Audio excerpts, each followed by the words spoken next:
It's Bend Your Ear with Ben Hartong. Hello, everybody, and welcome back to Bend Your Ear. As always, I'm Ben Hartong, and I can't believe we're already to episode 5. I've got a very special guest today, so stick around for that. But first, the way we always begin the show, it's time for Rooney's Corner. Hello. Hello, Rooney, welcome back. Hello, Ben. Welcome back. Wait, but you're on my show, right? Yes, but you're on my segment, meaning you are my guest. Okay, well, do you have anything planned today? Nope. Okay, well, luckily I do. Right here, I have a bowl of marshmallows. And what we're going to do is take turns putting them into our mouths like the game Chubby Bunny. But instead of saying Chubby Bunny, we will be saying Marty Brennaman, since he is today's special guest. How about you go first? Gladly. Marty Brennaman. Marty Breidemann. Marty Brennaman. Marty Breidemann. Sure, I get it. Marty Brennaman. Marty Breidemann. Marty Brennaman.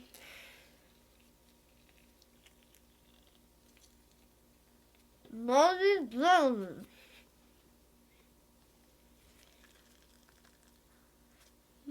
Breidemann. Marty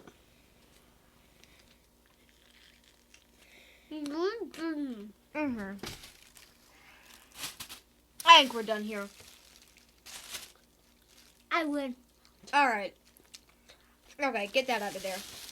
Okay. Do you want to introduce today's special guest? Introducing former Reds Hall of Fame radio announcer Marty Breidemann. Hello, thanks for being here.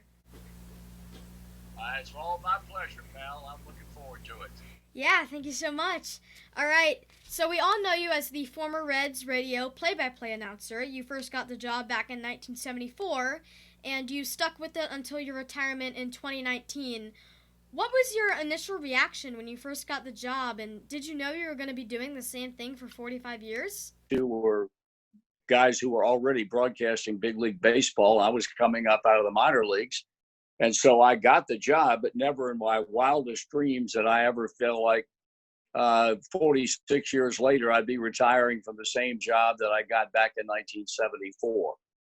There are not too many broadcasters in the history of Major League Baseball that had 40 plus years as a play-by-play guy in Major League Ball, and all with the same team. So I think I'm one of 8 guys that have done that. And so I'm very much prideful of the fact that I was smart enough to hang around in Cincinnati after I got here in 1974. And despite opportunities to go elsewhere, I was smart enough to say, no, I'm happy where I am. Yeah, so throughout your time with the Reds organizations, fans started to love you.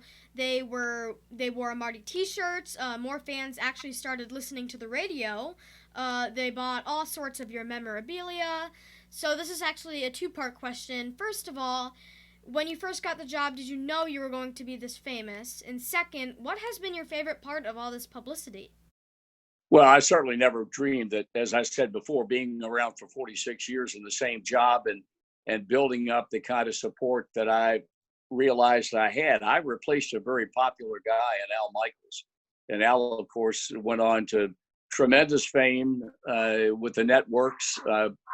He was here for only 3 years and then left to go to the San Francisco Giants. And he was liked here in Cincinnati. And after I got the job and heard what big shoes I had to fill, I was a little bit concerned about my ability to pull it off. But I was fortunate in being able to do that. And I've been overwhelmed over the years by the number of people that put themselves in my corner and were fans of listening to first myself and Joe Nuxall, and then in recent years, Jeff Brantley and myself. So I was thrilled by it. I don't think I ever let it go to my head. A lot of guys in this business become egomaniacs because they think that the game can't be played unless they're there, and that's wrong. I mean, the reason we're there is because of the game, not I'm the reason why the game is being played. That's not the way it works. So I've been very, very fortunate to have been accepted into this town as I was for over 4.5 decades. Yeah, so as you mentioned, you were with Joe Nuxhall for 30 years. So your former partner, Joe Nuxhall, of course, we know him for being a former Reds pitcher, along with being your radio partner from the beginning of your career all the way until 2004.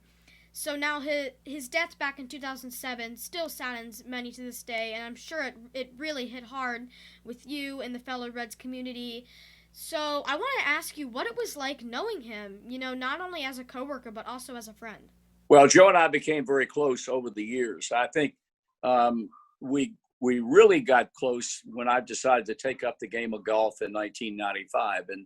And from that point on, Joe and I would play golf more often than not on a daily basis when the team was on the road playing all over the National League and into the American League when they played interleague baseball. And we played a lot of golf together. We had dinner together almost every night, either at the ballpark or if we were enjoying an off night on the road, we'd go to a restaurant and have dinner together. And we just developed an incredibly close relationship. We genuinely loved one another. And, for 31 years we were together. And that also is something I'm proud of because the only team that worked together doing big league baseball that long was Vin Scully and Jerry Doggett with the Los Angeles Dodgers. They were together for 31 years. Joe and I were together for 31 years.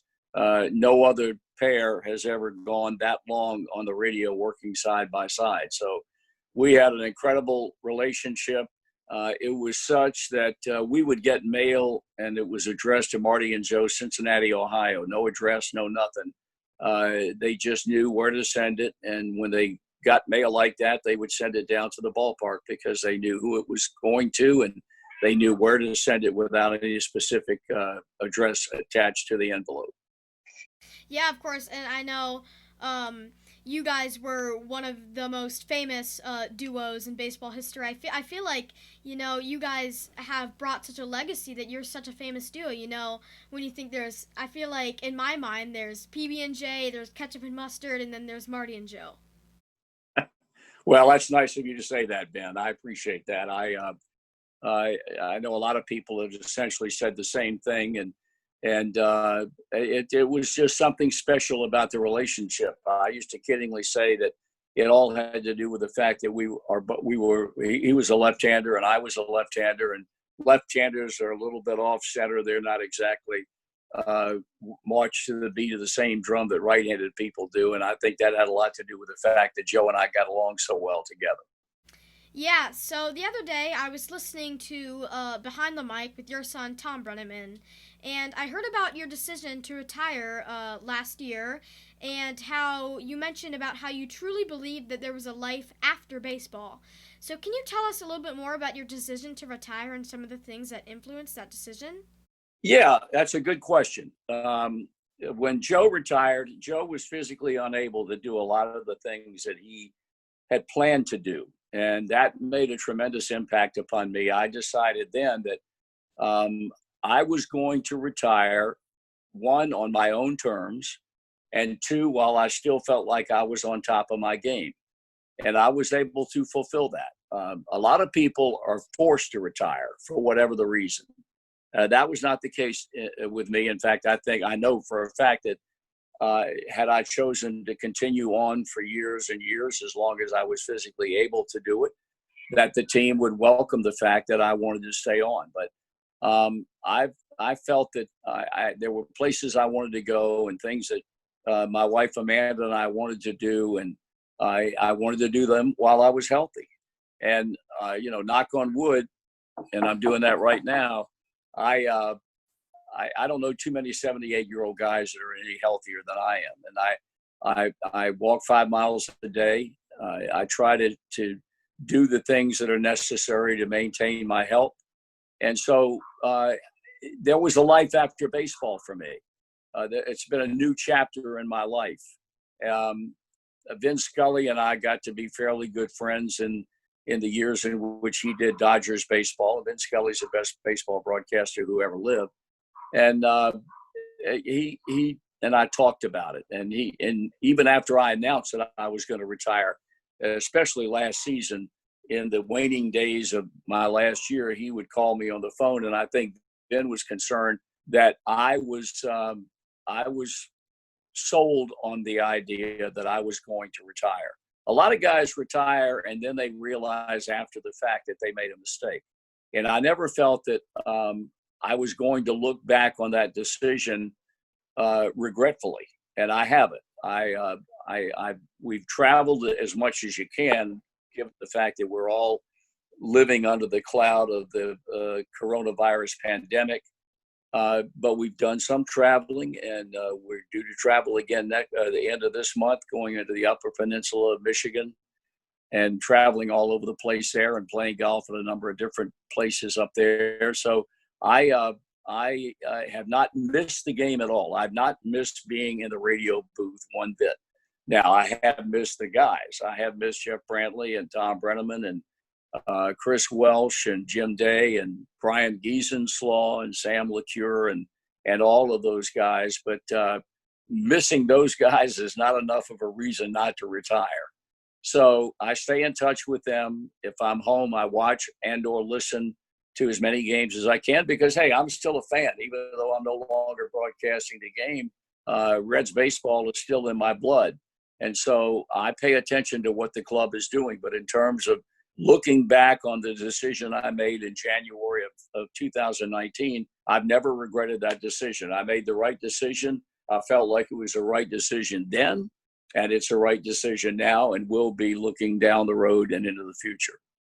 You know, yeah, when a lot of people do a profession like yours and they do it for 45 years, you know, could be difficult for some people to retire and kind of leave everything that they've been doing their entire lifetime. But, you know, for you, obviously, I hear you miss some of the people, you miss some of the things you've been doing, but you truly believe that there are other things that you can do with your life other than announcing baseball.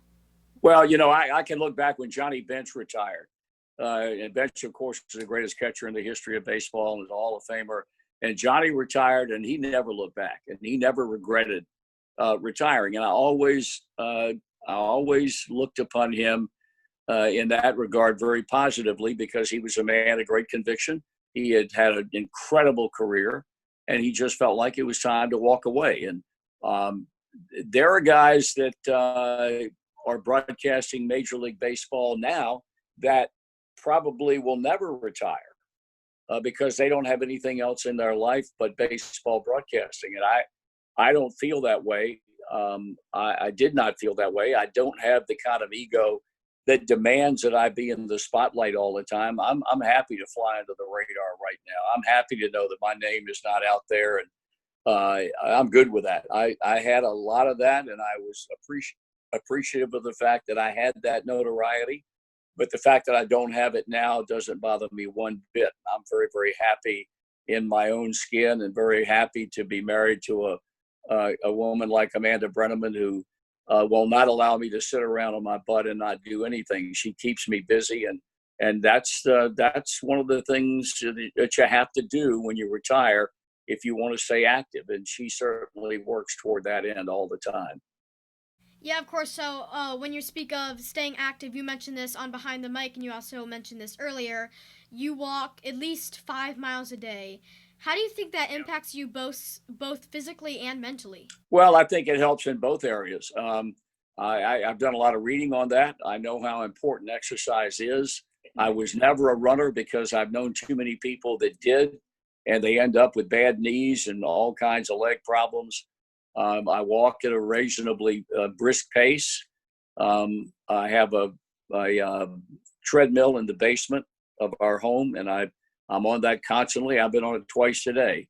I get my iPad, and I watch shows off of Netflix or Amazon Prime. I read a lot, and I think that's something that keeps your mind active. I've always been a voracious reader, primarily fiction, and I think that helps to keep your mind alert. And so I think a combination of those things has certainly allowed me to be healthy. I have no cholesterol problems. I have no blood pressure problems. And I think exercise helps in those areas. And hey, when you get to be my age, quite honestly, there's no guarantee no matter how healthy you might be. Actuaries in the insurance business will say, no matter how healthy you are, you could drop dead in the next 5 minutes. And I understand that.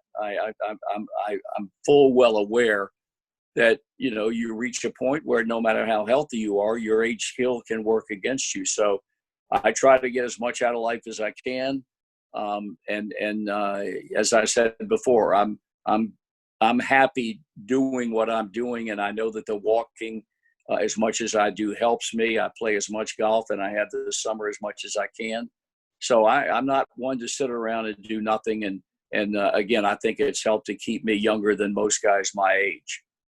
Yeah, and it's one of the famous morals, live every day like it's your last. And, I see you doing that and you doing all the things that you love. You're living every day like you never know what could happen tomorrow. And really for any age, anybody, there is no guarantee to what life will bring next. So live every day like it's your last. Do the things you love, and that's something that's clearly very important to you. Absolutely correct. No question about that at all. Yeah. Okay, so back when you were announcing Reds baseball, you got to announce the 3 most recent Reds World Series championships in 1975, 1976, and 1990. What was it like calling some of the most famous games in Reds history, with the Big Red Machine in the 1970s and the Oakland sweep of 1990? Well, it was, I had 3 World Series rings in the 46 years I was there. And in fact, all 3 of my World Series rings are down in the Reds Hall of Fame and Museum.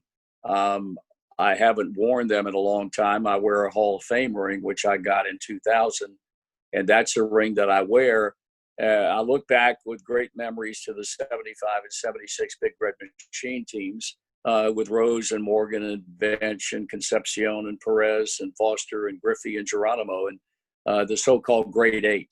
It is, without any question, I think, one of the top 2 or 3 teams in the history of baseball. And just to be able to work nightly broadcasting the great things that those teams were able to accomplish was an honor. In 75, of course, they beat the Red Sox in 7 games in the World Series. And then they came back in 76 and swept the New York Yankee team 4 straight. And then you fast forward to 1990. That's the most favorite team for me, the 90 Club, because it was a team that nobody gave a chance of doing anything. Certainly not winning their division, much less winning the World Series. They went into first place on opening night.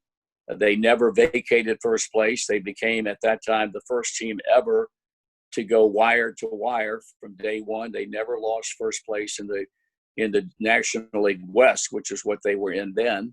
And it was a team led by a Hall of Famer and Barry Larkin. And, they had Eric Davis. They had a great rotation with Jose Rijo and Danny Jackson and Tom Browning.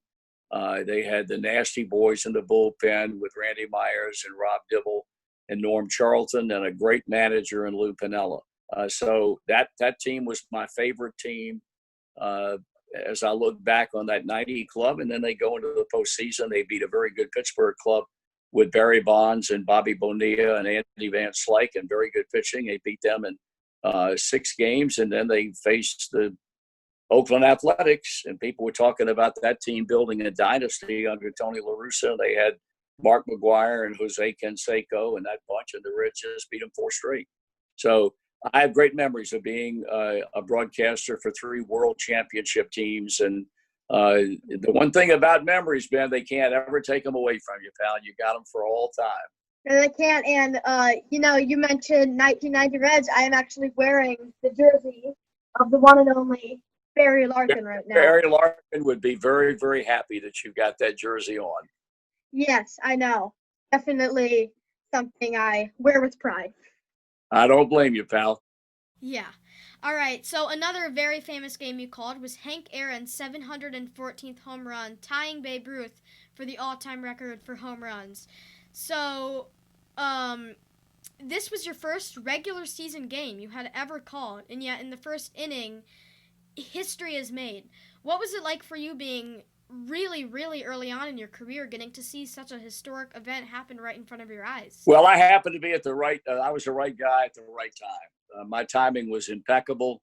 The Braves came in to open that '74 season, and there was a lot of conversation about Aaron and whether or not he was even going to play, because the Braves were, and I understand this, they wanted him to go into Atlanta. The Braves were opening the season in Cincinnati, and then they were going to go right home and take on the LA Dodgers at Old Fulton County Stadium.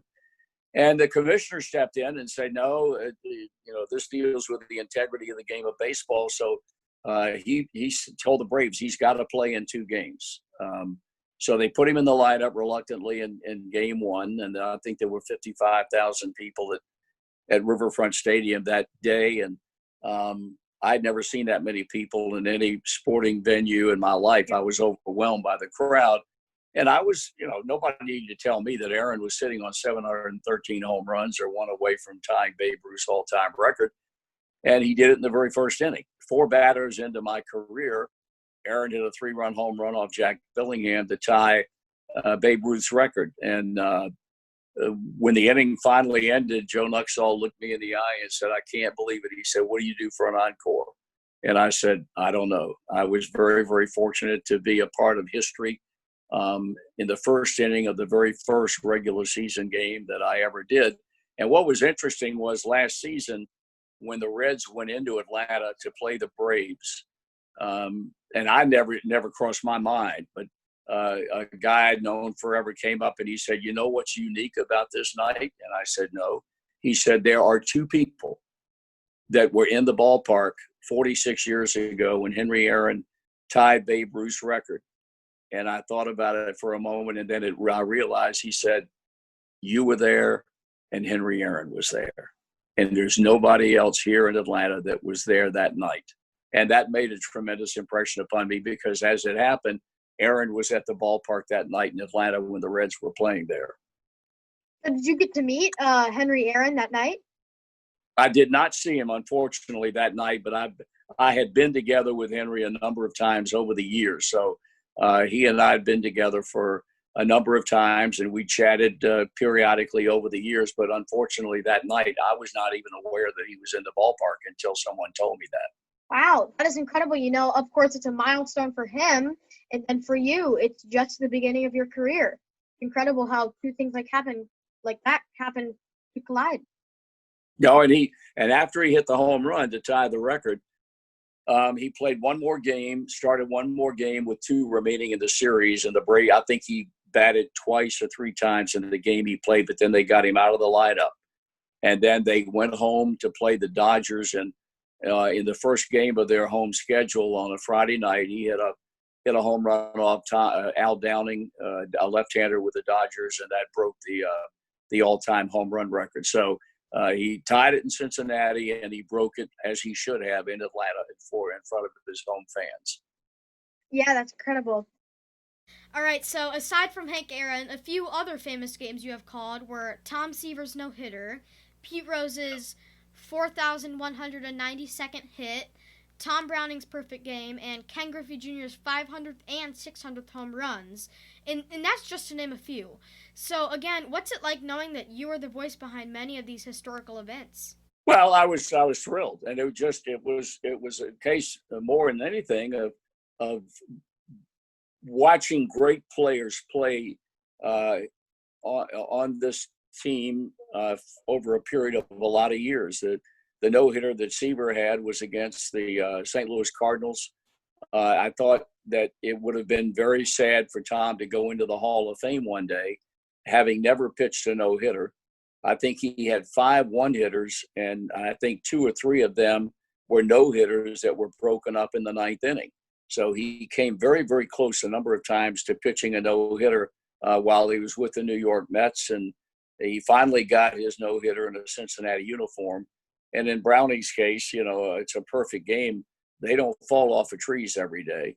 And to watch him retire 27 batters in a row against the Dodgers was an unparalleled thrill. And then the Pete Rose hit.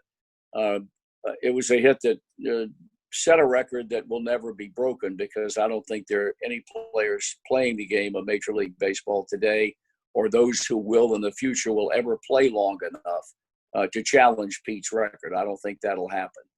And then Griffey's 500th and 600th home runs. That was a big thrill. His 500th came in St. Louis. And ironically, it came on Father's Day when his dad and mom were there and members of his family were there. And he hit that home run off Matt Morris and the Cardinals in St. Louis. But one of my favorite calls was the home run that Jay Bruce hit in 2010 against the Astros in the bottom of the ninth inning at Great American Ballpark in September, that clinched the division title for them and assured them of going into the postseason. I was really happy with the way that call went. Happy still for Jay Bruce, who was really one of the nice guys that's ever put on a Reds uniform. So I've been blessed to be around some great teams. I think I broadcast 5 or 6 no-hitters, including the Seaver no-hitter and the Browning perfect game in the years that I've been around. So I've been blessed to have been around some great moments and was on the microphone at the time in which it happened. Yeah, that's great. And when you mentioned Jay Bruce, I actually got to meet Jay Bruce when I was really little. He was a super nice guy. And then when you mentioned Tom Browning, he actually spoke at an ATLL baseball opening day event, and I actually got to meet him. It was a surreal moment. It was great. He was one of the nicest people I've ever met, and it was just really awesome, knowing I'm right in front of this person who's thrown no hitters and in a perfect game. It's an incredible feeling. Yeah, Tom Browning is really one of the nicest guys that I've ever been associated with, and for him to do it was a bigger thrill, because he was a guy who was going to make his home in Cincinnati when he retired, and he's been retired obviously for a lot of years now, but he stayed here in Cincinnati. So Tom Browning is like me. He came from the outside and loved this town so much he decided to make his home. And I see Tom periodically and have tremendous respect for him as a person. He's really a good guy. Yeah. So as you mentioned earlier, you were inducted into the National Baseball Hall of Fame back in the year 2000. That was 19 years before your eventual retirement. So we know a Hall of Fame induction is a very big deal, and most players and MLB personnel are actually inducted after their retirements. Yet you were inducted while still in the midst of your career. Now I know to me that really says something about the legacy you bring behind, but I'm wondering, what does that mean to you for the National Baseball Hall of Fame to recognize your legacy almost 20 years before you would retire? Well, I was thrilled to death. But back then I had people that were in my corner that felt that I should be there at the time, and I had no knowledge of that until afterwards. And there were 3 especially, Vin Scully and Jack Buck and Ernie Harwell. All 3 are Hall of Famers in their own right, and they thought enough of my work that they really went to bat for me. And I found this out long after I had gotten the call and went into the Hall of Fame. And I was at the time, and this was important to me because of the great respect and admiration I have for Vin Scully. He was the youngest broadcaster to go into the Baseball Hall of Fame. And when I went into the broadcasters wing in 2000, I was his second youngest. I think that is something that probably people have broken that since then. But at the time, I was his second youngest to get the Frick Award after Scully when I went in 2000. And the thing that made it especially memorable was the fact that it was an all Reds weekend, because with me going into the broadcasters wing, Tony Perez went in as a player, and Sparky Anderson went in as a manager, and I went in as a broadcaster. So those things don't happen very often, where you have a Hall of Fame weekend in Cooperstown and everybody who goes in. I say everybody. There was one exception to that, Carlton Fisk, who was a great catcher with the Boston Red Sox. he also went in that year. But the three of the four people that went in were all former Reds, or in my case, a current Red, and that made it really special. Yeah, so now aside from being one of the best radio announcers in sports history, you are very well known for your famous slogan, "And this one belongs to the Reds." Now, I'm sure many have asked you this question before, but where did you get that idea? I don't know. I wish I could give you a good answer. All I know is that when I look back upon it, it was not anything that was premeditated or planned. It was spontaneous. It happened on a night in which I think Dave Concepcion got a hit in the bottom of the ninth inning at Riverfront, or the bottom of an extra inning to win the game. And I just blurted it out. I had not planned on saying it. It just came out. And when I was driving back to Anderson Township that night home, I thought, you know what, it might be a good thing to use every time the Reds win a game. Never having any idea that I would say it as much as I did in 74 and 75 and 76. The only mistake I made, Ben, was the fact that I didn't get it copyrighted. And there have people who have made a lot of money off that phrase, putting them on T-shirts and things such as that. I should have been smart enough to realize that that might be something that people would remember long after I was gone. But if I have a legacy, that hopefully will be one that people will remember long after I'm gone. Yeah, so it was just this one spontaneous moment ended up being your famous catchphrase and one of the things you're known for. Yeah, and that's fine. I'm good for that. I don't have a problem with that at all. Yeah. Okay, so now to the current baseball season.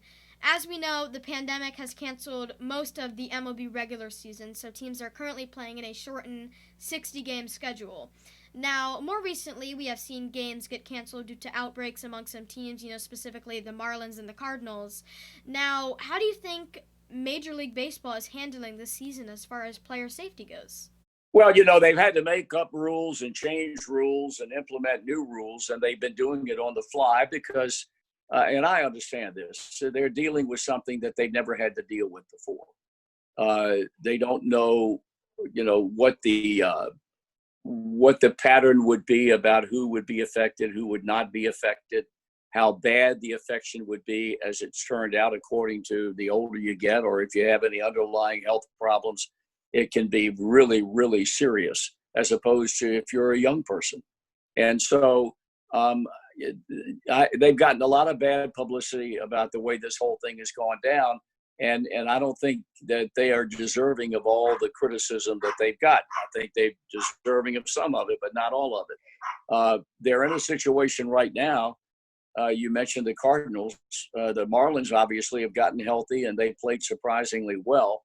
I don't know what they're going to do about St. Louis. St. Louis, as we speak, they had their series canceled the first part of this week with the Pittsburgh Pirates, and I don't believe that they'll play this weekend.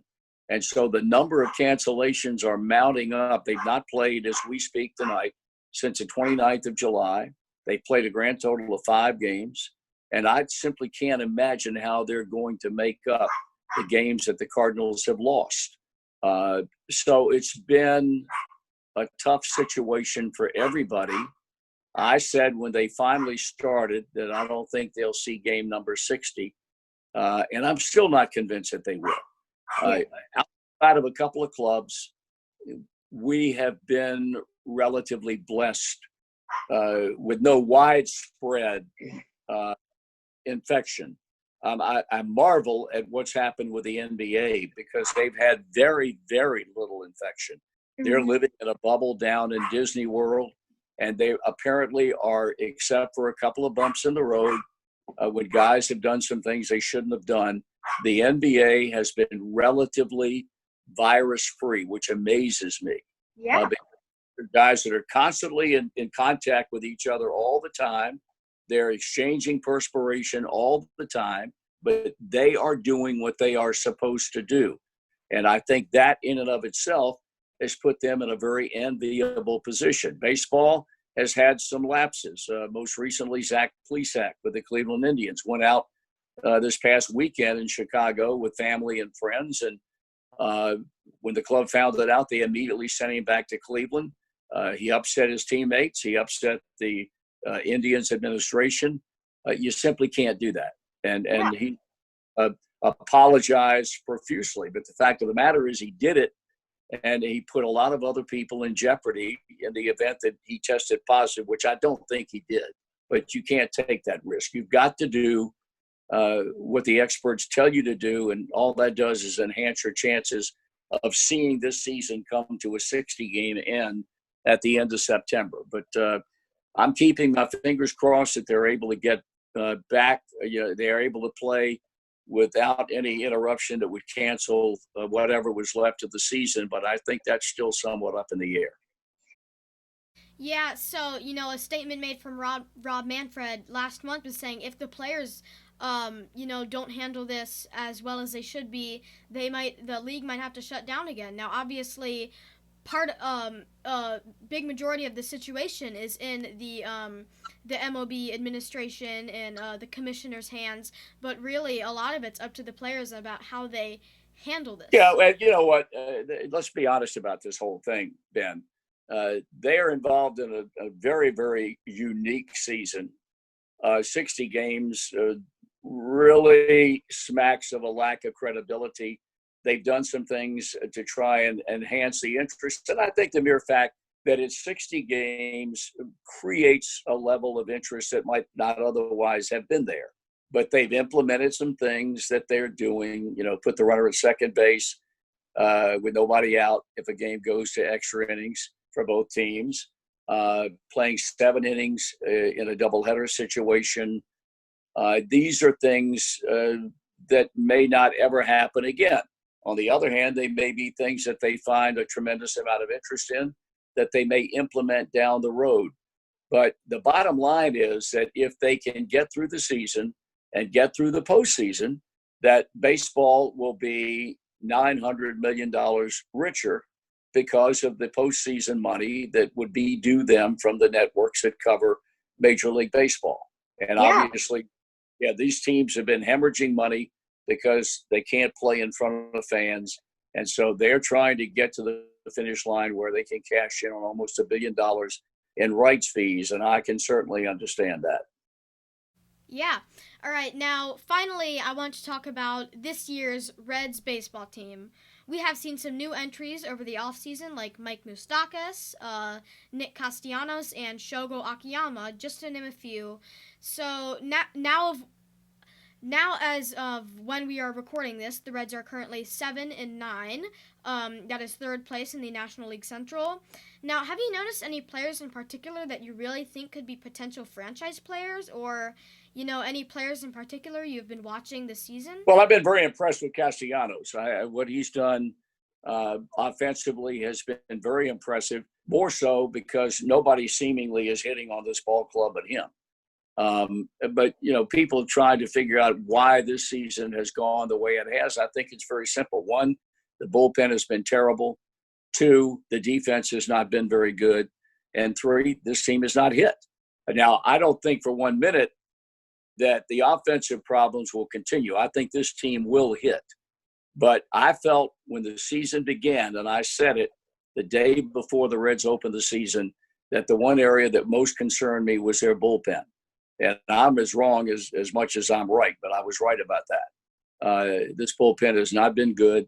I think the bullpen is probably the most important aspect of every club when your season is only 60 games long. And so this team has to figure out a way to get more productivity out of its bullpen. They've got to play better defense, and I think the offense will take care of itself. They cannot afford to go through another spell like they went through a week or so ago and expect to be able to come back. They're on a pace right now to win 28 games and lose 32. That's not going to get them into the postseason. So they've got to figure out a way to gain some positive momentum. They're in a stretch right now where they're going to be playing Kansas City and Pittsburgh, teams that, quite honestly, from a talent perspective, they should beat. And these are teams that they've got to start to get well on. They cannot afford to stumble like they did against the Detroit Tigers when the season opened. They've got to start to win, and they got to start to win right now. Yeah, I feel like the bullpen has always been something we've lacked for the past, 5 or so years. Now that's something I feel like we should definitely do over the offseason is maybe spend some more money instead of getting new hitters, because we've seen some new entries like Castellanos and Akiyama and Moustakis. Maybe we could spend some more money on some bullpen pitchers so we can really improve our pitching so that we can start to win more games. Well, I think an improved bullpen would certainly help you. Although I worry sometimes about this as a one-season shot for this club, because when the season ends, Castellanos can opt out of his contract. He has an option to leave if he wants to. Trevor Bauer obviously will become a free agent. He can leave. And those things concern me because you're not going to have the same team. Also, Anthony DeSclafani can become a free agent at the end of the year. So unless these teams can figure out how to keep these players around, this could be a team that on paper, from a talent perspective, will not nearly be as good 1 year from now as we thought this team was going to be. So for a lot of reasons, this team's got to start playing the way everybody thought they were capable of playing, and it's got to begin this week. Yeah. All right, so before I let you go, I always like to end the show with some sort of game or a fun thing to do with my guests. So for this episode, I decided to do a little bit of a stadium showdown. So throughout your time as a Reds radio announcer, you have traveled to many different ballparks across the country. So I'm sure there's got to be a few that really stand out to you. So what I've done is I've compiled a list of categories, and you have to tell me which stadium is the best in that particular category. Okay, that's fine. We'll do it. All right. So the first category I have is which stadium, in your opinion, has the best food? The best food? Yes. I would say probably the ballpark in San Francisco does. I think that ballpark's food better reflects the city that a team is in more so than any other ballpark in baseball. So I would say the ballpark in San Francisco. So Oracle Park wins best food. Yes. Okay. Next one. Which stadium do you think has the best attractions? Wow. Gosh, I don't know. That's a good question. All of them have great attractions, especially all the parks that have been built since Camden Yards opened in Baltimore back in the early 90s. I would have to think, having not been in it, but only because of its newness, I would say the new ballpark in Arlington, Texas, where the Rangers play. Okay. You know what? I think none of them have any better attractions than our ballpark does. Really? I think, yes, indeed. I don't think that. I think that our people, led by Phil Castellini, who I think, from a marketing perspective, is a genius.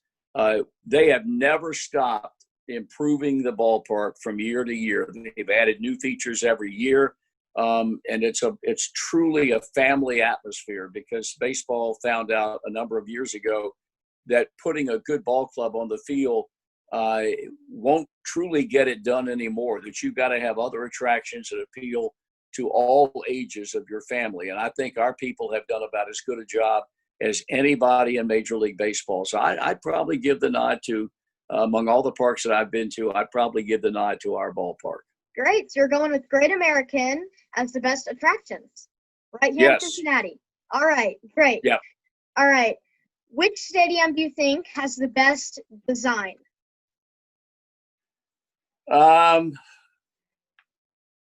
I would probably say Fenway Park in Boston.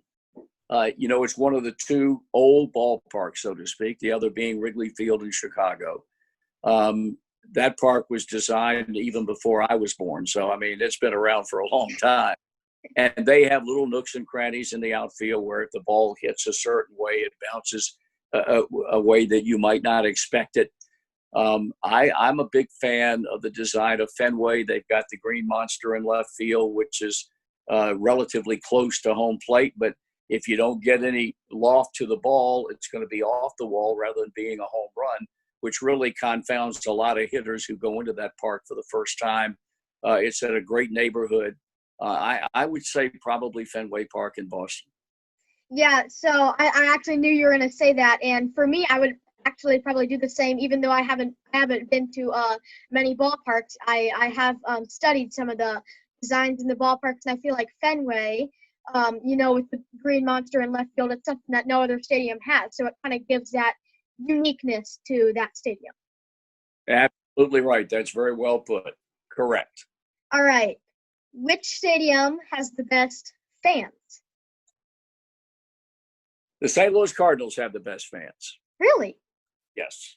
For me, they do. I mean, a lot of people might say the Cubs. I think the Cardinals have the greatest fans in baseball. I mean, but people that would disagree with me would say, well, it's easy to be a great fan when you have winning teams every year. And I don't dispute that. But now the most knowledgeable fans about the way the game should be played reside right here in Cincinnati.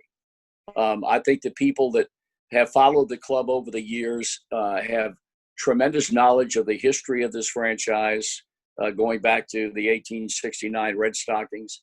But in terms of the people that show up night after night after night, I would have to say the St. Louis Cardinal fans are the best fans in baseball.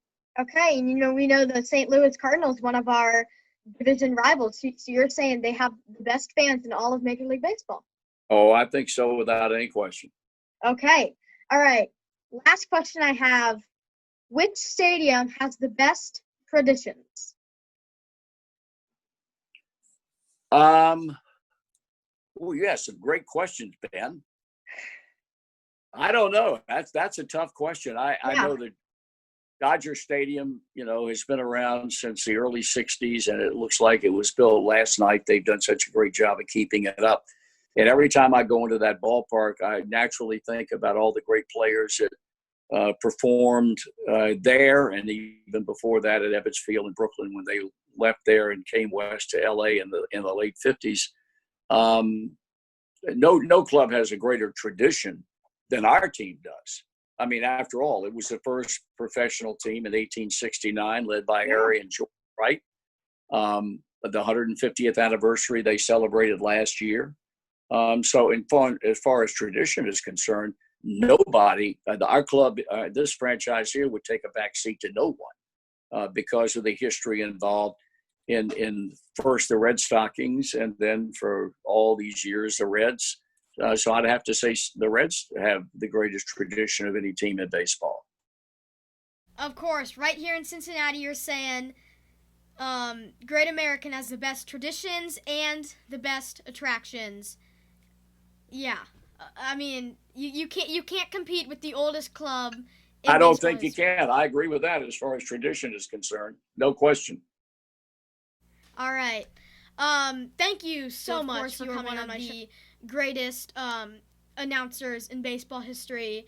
I truly want to thank you so much for coming on my show, and I wish you the best. Ben, it has been all my pleasure, young man. You're a very talented guy, and I would say if you stay after it, you got a great future in this profession if this is what you want to do. And I tell you what, sometime down the road when we have some time, in the next couple of months, I want you and your mom, and you can bring your dad along if you want to, and see our baseball room. We've got a very impressive baseball room with a lot of bobbleheads and a lot of wall space is completely covered with things that were important to me in my career, and I'd love for you to come over one day and take a look at it. Of course. I'm sure there's nothing more impressive than Marty's very own baseball room. Well, I want you to see it. And I would be honored if you one day came over and spent some time down here. Thank you. I would be honored as well. All right. Bye. Bye-bye. Huge thanks to Hall of Fame broadcaster Marty Brennaman for being a part of today's broadcast. Until next time, I'm Ben Hartong. Thanks for letting me bend your ear. Cue the outro.